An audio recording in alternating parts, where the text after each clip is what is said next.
Hi, I'm Ben Murch, Creative Director at Pachang, the makers of Warhammer Quest 2 The End Times. The game is out now on Apple and Android devices, and today we'll be looking at what goes into making something like this.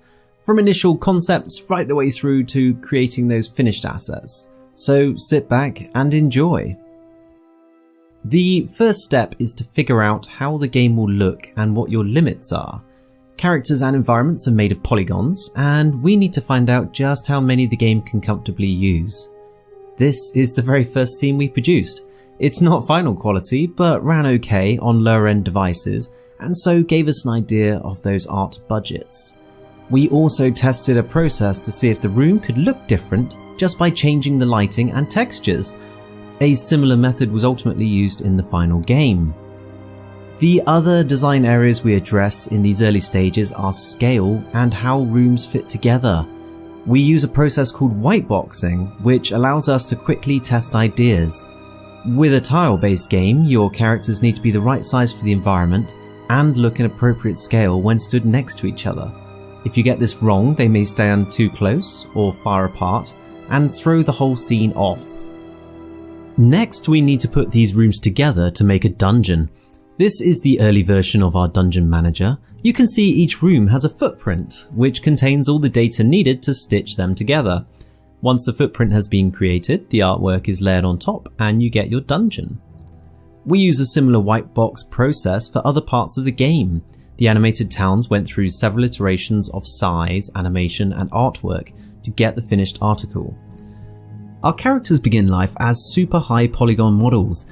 This allows our artists to put all sorts of details in. Once finished, the model is put through a baking process which reduces the polygons to something our game can handle.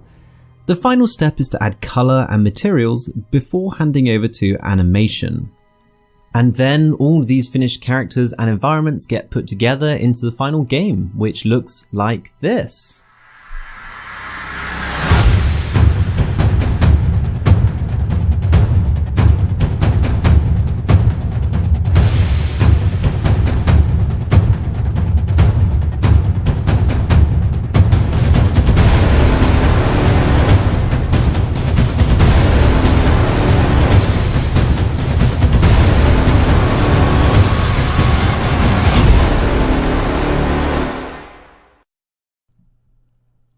So we've been sent questions from players, and the most popular is definitely what are you doing next?